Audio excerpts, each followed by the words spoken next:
Hi there, welcome back to this final part of the session on exploratory data analysis.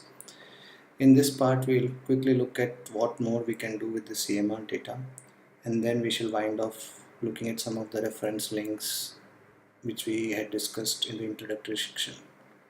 So let's quickly move on. So during this entire exercise, one thing what I realized was that we need to have better understanding to find out any patterns or trends or any correlation in this data. Some of the insights which we have discussed in terms of what lab results of what timeline we should look for the patients, because some results have validity for 3 months, 6 months. So we need to better understand our data. Also, when you looked at the diabetic patients results, we didn't have too many patients for whom we had the HbA1c results. So we had to live with the fasting blood sugar and the postprandial results that we have. So those results, we need to find a way to better understand how we can make use of that data for our analytics work. For any typical analytics project, almost 75 to 80% of time is spent in data cleaning and preparation.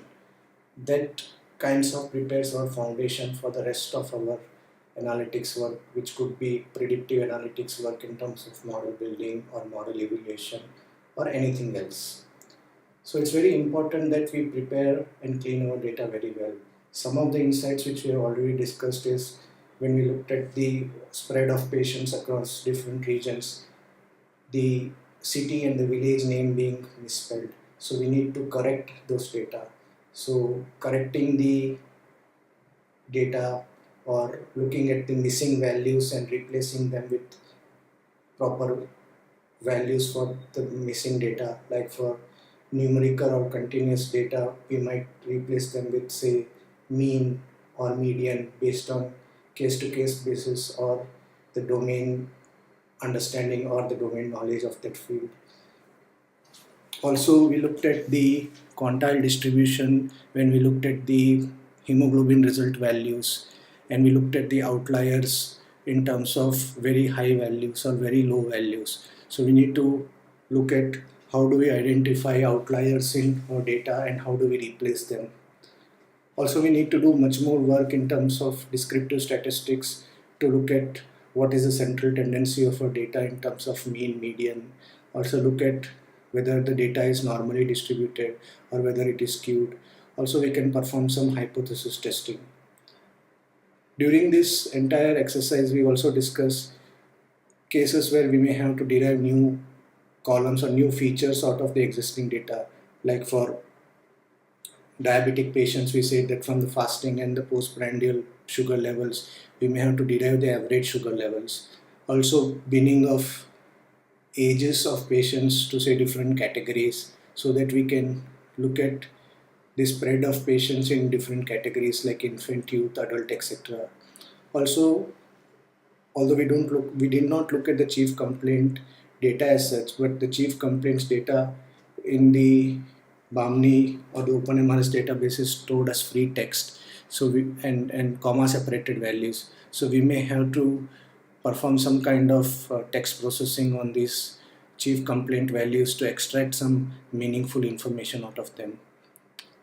And at some point in time, we can also look at doing some clustering of patients with particular diagnosis to see what kind of clusters we come up with. Maybe female in a particular age group from a particular region might be having particular diagnosis. So clustering of patients is something that we can look at. So these are some of the things that we can do as we move forward. But as I said earlier, I would like to reiterate, better understanding of our data, domain knowledge, and cleaning and preparation of data is the most important step. So I advise that we spend a lot of time doing this exercise. In terms of references and links, in the introductory session we had discussed the links to install R and RStudio. So this slide gives us the information from where we can install R and RStudio, MySQL.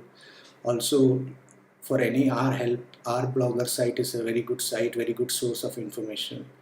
And last but not the least, I also shared the GitHub link of this source code of this exploratory data analysis. So here we are at the end of this entire session on exploratory data analysis. Thanks a lot for staying with me. I would request all of you to share your feedback and suggest suggestions via comments. It would be more than helpful for me to improve and even provide better sessions as we move forward. Thank you once again.